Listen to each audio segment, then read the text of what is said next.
No jantar de Natal, meu pai rosnou: já demos o suficiente. Agora é hora de você ir embora. Estamos cansados de você. Todo mundo riu. Na manhã seguinte, arrumei minha bolsa e disse: tudo bem, então vocês também podem viver sem o meu salário. Minha mãe empalideceu. Meu pai gritou meu nome, mas eu já tinha ido embora. Nunca vou esquecer o momento exato em que meu pai lançou aquelas palavras para mim do outro lado da mesa. Era Natal. Minha filha de 1 ano estava no meu colo, espalhando purê de batata pelo macacão enquanto eu tentava contê-la sem sujar a toalha de mesa. Todo o resto, meus pais, meu irmão Ethan, a esposa dele, Courtney, e os 2 gêmeos já estava no segundo copo de vinho, mergulhado naquele riso falso. Parecia que eu assistia a uma sitcom com a risada de fundo alta demais, só que eu não fazia parte do roteiro. Eles recontavam a viagem da família a Myrtle Beach no verão passado, aquela para a qual eu não fui convidada. Riam da queimadura de sol do Ethan, do colapso da Courtney com margaritas e de como os gêmeos enterraram as sandálias do meu pai na areia. Eu apenas assenti e sorria por trás do meu garfo com peru seco, fingindo que não doía o fato de ninguém sequer ter mencionado a viagem para mim até depois de já terem voltado. Foi então que meu pai se recostou na cadeira e disse aquilo. Já demos o suficiente. Agora é hora de você ir embora. Estamos cansados de você. No começo, eu realmente achei que tinha ouvido errado. Mas aí meu irmão riu como se estivesse esperando aquela piada a noite inteira. Courtney quase se engasgou com o vinho. Minha mãe revirou os olhos, como se tudo fosse uma brincadeira inofensiva. Como se eu estivesse por dentro da piada. Fiquei ali sentada, segurando uma colherzinha de bebê, piscando. Não disse uma palavra. Não precisava. O estrago já estava feito. A verdade é que aquele jantar de Natal não foi só mais uma ofensa. Foi o golpe final depois de 1 ano engolindo o orgulho. Depois que meu marido foi embora, voltei para a casa deles com meu recém-nascido achando que seria temporário. Pensei que teria alguns meses de estabilidade, um pouco de apoio, algum espaço para respirar e me reorganizar. Em vez disso, recebi uma lista de regras não ditas e lembretes constantes de que eu não pertencia ali. Eles nunca disseram isso diretamente. Não até o Natal. Mas eu sabia cada vez que via a pilha de contas deles sobre o balcão, com meu nome escrito a lápis como ajuda. Cada vez que minha mãe fazia um comentário passivo sobre como queria ter mais tempo para si em vez de ficar de babá. E cada vez que meu pai pedia para eu andar uma força só desta vez, de novo e de novo, eu entendia exatamente qual era o meu lugar. Eu trabalhava em tempo integral como administrativa em um escritório de faturamento médico. Nada glamouroso, mas pagava as contas. E, em vez de guardar dinheiro para o futuro da minha filha, eu cobria as compras deles, a geladeira nova, a assinatura do lava-jato do meu pai. Cheguei a pagar a internet por 1 mês porque disseram que era injusto eu usá-la para o trabalho e não contribuir. Eu dei tudo o que tinha. Tempo, energia, dinheiro e, em troca, eu era um peso. Uma piada no jantar. Naquela noite, depois que a louça foi lavada e todos já tinham ido dormir, fiquei parada na cozinha segurando um pedaço de torta que nem queria. Apenas encarei aquilo enquanto minha filha dormia lá em cima, pensando no que eu tinha acabado de ouvir: estamos cansados de você. Na manhã seguinte, não esperei ninguém acordar. Arrumei nossas coisas em silêncio. Nem levei tudo, só o essencial. Roupas minhas, bares e fraldas da minha bebê, o cobertorzinho dela, algumas mamadeiras e o carrinho guarda-chuva barato que compramos no Walmart. Deixei para trás os brinquedos de Natal dela, ainda espalhados debaixo da árvore. Não me importei. Minha mãe estava de roupão, tomando café, quando atravessei a cozinha. Para onde você vai? Está tudo bem? Eu respondi. Vocês estão cansados de mim? Então também podem viver sem o meu salário. O rosto dela ficou imóvel. Ela não disse nada. Meu pai veio furioso pelo corredor, gritando meu nome, mas eu não me virei. Abri a porta, carreguei minha filha para fora e fui embora. Fazia 33 graus Fahrenheit e estava chovendo. Eu ainda não tinha um plano claro. Tinha um pouco de dinheiro guardado, não muito, e um contato do trabalho que tinha mencionado um proprietário em Springfield que alugava para mães solteiras. Eu não sabia se daria conta, mas sabia que precisava tentar, porque voltar para aquela casa não era mais uma opção. e eles sabiam disso também. Dirigi por 2 horas sem um destino de verdade. Minha filha dormia no banco de trás, ainda com o pijama de Natal, e o único som era o da chuva batendo no para-brisa. Eu pensava no silêncio da casa quando saí. Ninguém correu atrás de mim. Ninguém pediu para eu ficar. Nenhum pedido de desculpas. Nada. Entrei em um posto de gasolina nos arredores de Springfield e estacionei atrás do prédio, onde ninguém nos veria. Desliguei o carro, reclinei o banco e fiquei ali, sentada no frio. Minha conta bancária tinha $712. Só isso. Aluguel, gasolina, comida, fraldas, tudo teria que sair dali. Chorei por 5 minutos. Depois parei. Não havia tempo para isso. Mandei mensagem para Raquel, a colega do trabalho que uma vez comentou que o primo dela tinha alguns imóveis para alugar perto do centro de Springfield. Era o dia seguinte ao Natal, então eu não esperava a resposta. Mas ela respondeu em menos de 10 minutos. O primo tinha um apartamento de um quarto que tinha acabado de vagar. Nem tinha anunciado ainda. $575 por mês, sem depósito se eu pagasse os 2 primeiros meses adiantado. Não era o ideal um apartamento pequeno no andar de cima, sem máquina de lavar ou secar, mas estava disponível imediatamente. Eu disse sim sem nem ir ver. Antes de anoitecer, já estávamos lá. Era pequeno e cheirava a tinta fresca, mas era nosso. Naquela primeira noite, dormi no chão com minha filha encolhida ao meu lado, debaixo de um cobertor que eu tinha no porta-malas. Eu não tinha trazido nenhum brinquedo dela, então dei uma garrafa de água vazia para ela brincar. Ela deu risadinhas como se fosse o melhor presente que já tivesse recebido. Na manhã seguinte, saí e comprei um colchão inflável de $29 e 2 pratos de papel. Era tudo o que eu podia pagar. Naquela semana, fui trabalhar usando a mesma roupa 2 vezes e apenas disse que estava lavando roupa na casa de uma amiga. Ninguém fez perguntas. Sorri mais do que o normal, só para não deixar ninguém desconfiar. Então começaram as mensagens. Primeiro, da minha mãe: você não pode simplesmente ir embora assim. Depois, do meu pai: você precisa crescer e enfrentar suas responsabilidades. Eles agiam como se eu tivesse feito algo cruel, como se fossem eles que tivessem sido deixados no frio. Em seguida veio a culpa: sentimos falta da nossa neta. Por que você a tirou de nós? Engraçado como nunca disseram que sentiam falta de mim. Cometi o erro de responder uma vez. Disse que eles nunca me apoiaram, que zombaram de mim na frente da minha filha, que me fizeram sentir uma mendiga na minha própria casa. Meu pai respondeu: não seja dramática.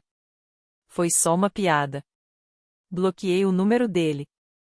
Minha mãe continuou mandando mensagens a cada poucos dias, perguntando se eu precisava de alguma coisa, se queria passar lá para conversar. Ela até apareceu no meu trabalho um dia, o que me levou a um ataque de pânico completo. Pedi à recepcionista que dissesse que eu estava em uma reunião e me escondi no depósito até ela ir embora. Comecei a me arrepender de ter dado meu novo endereço a eles. No começo, pensei que talvez eles vissem que eu estava falando sério, que eu tinha acabado de ser o plano reserva deles.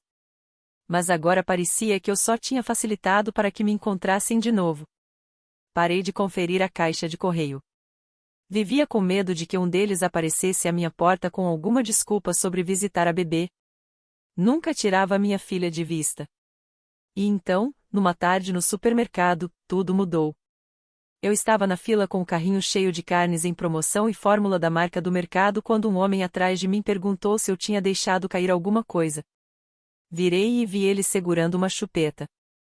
Não era minha, mas foi assim que começou. Eu ainda não sabia, mas aquele homem seria a pessoa que mudaria tudo. Eu mal estava me mantendo de pé naquele dia. Tinha trabalhado meio expediente.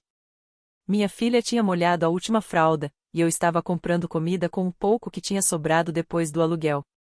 Calculava o total na cabeça enquanto tentava distraí-la com uma embalagem vazia de lanche, torcendo para não ter que devolver nada. Então o homem atrás de mim disse: Ei, acho que isso caiu do seu carrinho. Ele levantou a chupeta.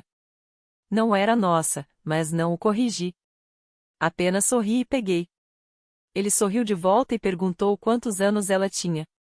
Eu respondi: Ele comentou algo sobre a sobrinha dele fazer a mesma coisa naquela idade, jogando coisas só para ver alguém pegar. Assenti com educação. Conversa fiada, nada estranho, isso é normal. Só percebi que ele ainda estava por perto quando cheguei ao caixa.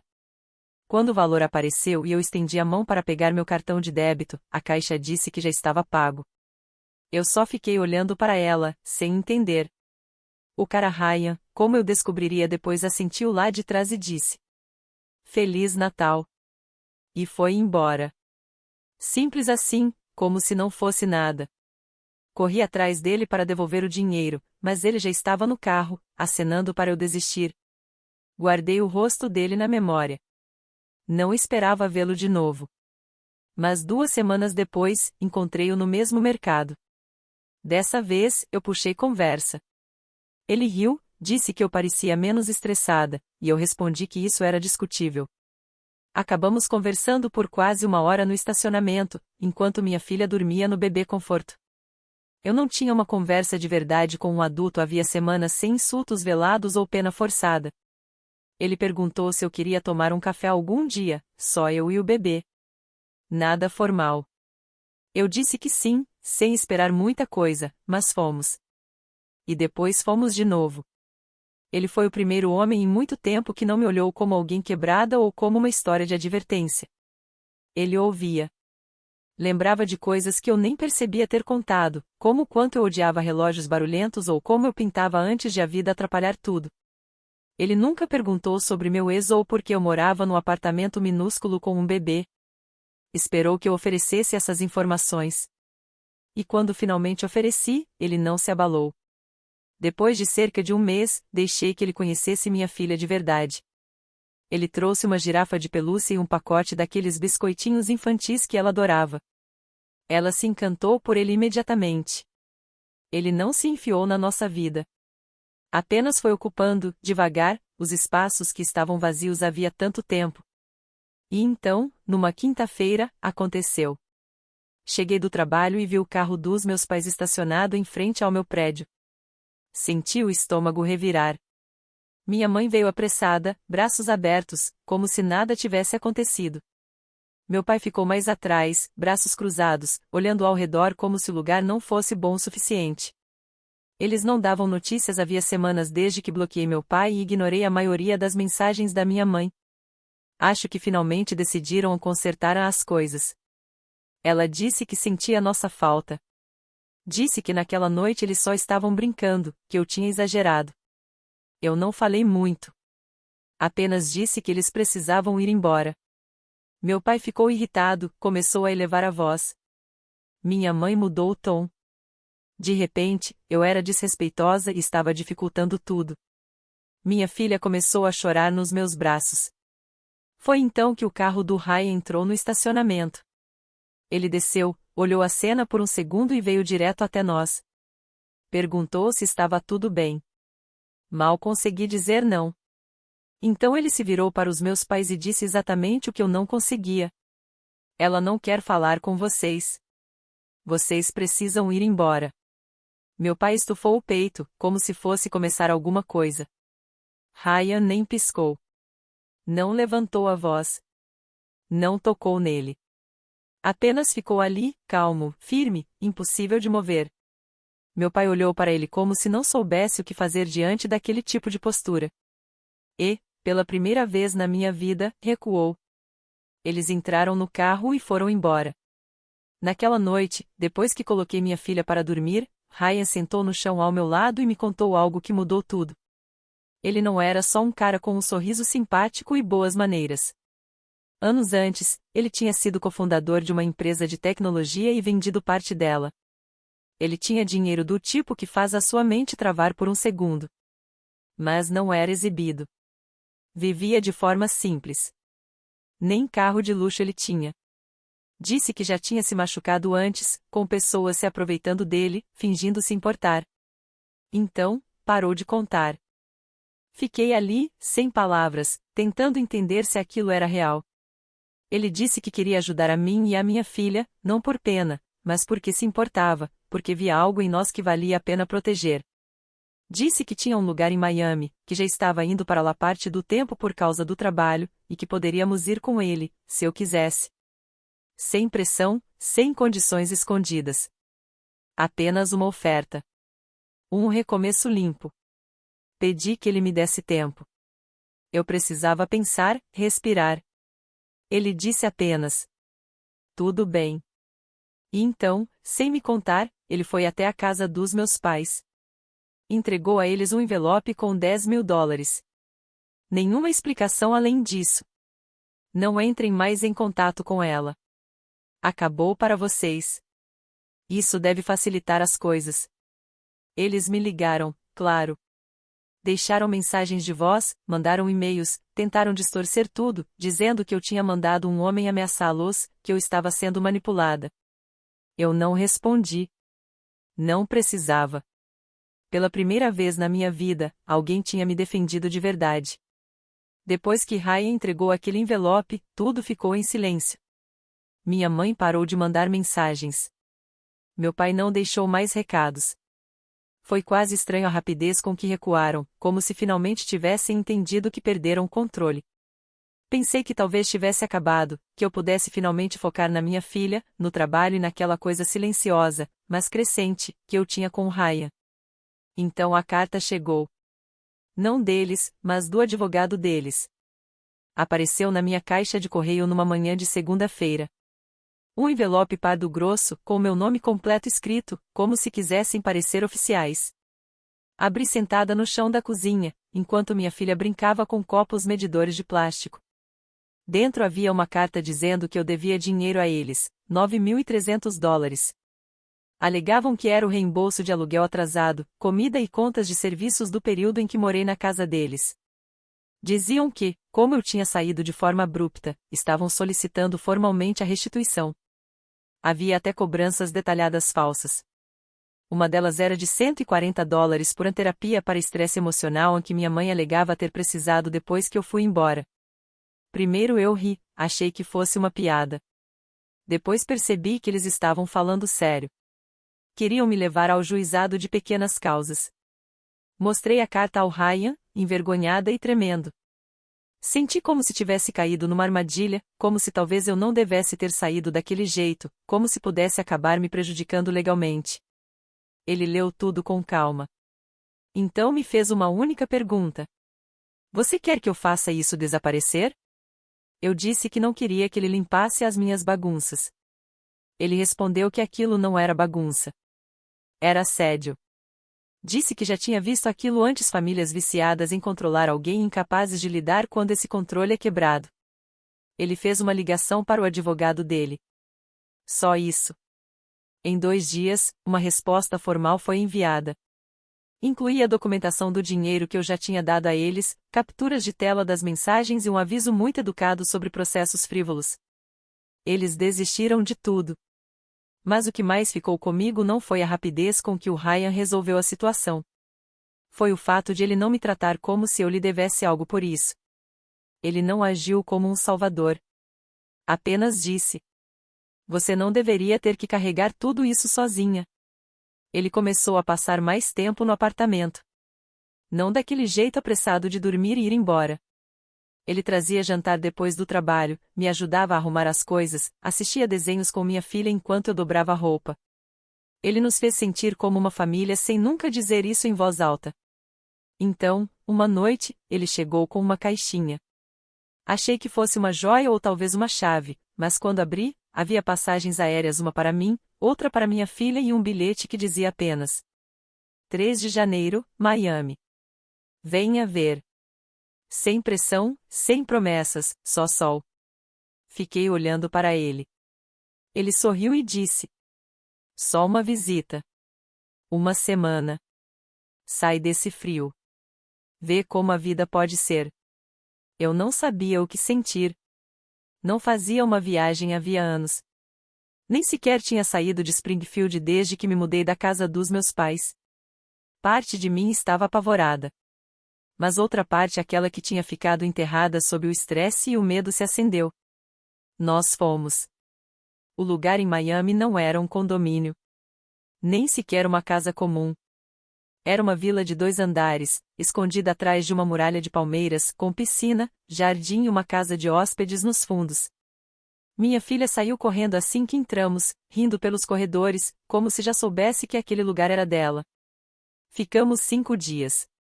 Ryan não pressionou. Deixou que eu explorasse.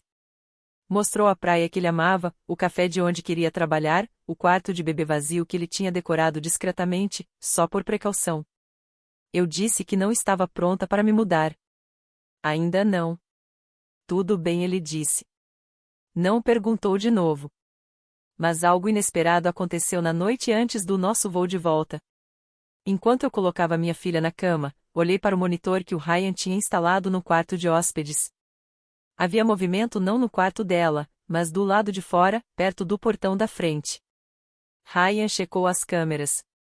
Alguém tinha tentado entrar. A figura estava borrada. Capuz na cabeça, costas viradas, mas a maneira como a pessoa permaneceu ali não era aleatória. Estava testando a fechadura. Ryan apertou um botão e o alarme soou do lado de fora. A pessoa saiu correndo. Ele comunicou o ocorrido à segurança na manhã seguinte. Disseram que provavelmente tinha sido um acaso. Mas, quando pousamos de volta em Springfield, havia um pacote na porta do meu apartamento. Sem remetente. Dentro, estava um dos antigos bichos de pelúcia da minha filha. Um que eu não via desde a época em que morávamos na casa dos meus pais. A raposa de pelúcia estava bem no topo, me encarando de dentro da caixa como se nunca tivesse ido embora. Eu não gritei. Não chorei. Apenas congelei no corredor, com uma mão ainda segurando as chaves e a outra agarrada à borda da caixa. Eu conhecia aquela raposa. Ela tinha um rasgo na costura da orelha que eu tinha consertado numa noite, depois que minha filha a mordeu enquanto estava nascendo os dentinhos. Eu tinha procurado por ela em todo lugar em janeiro. Revirei o apartamento 2 vezes. Até olhei embaixo dos bancos do carro. Ela tinha sumido. Achei que tivesse sido jogada fora na lavanderia ou esquecida no parque. Mas ali estava ela, limpa, dobrada dentro de uma caixa sem endereço de retorno. Fiquei ali parada por um longo tempo. Minha filha puxou minha manga, perguntando se podia pegar a raposa de volta. Eu disse que não. Nem quis que ela tocasse. Havia algo naquilo que me dava arrepios.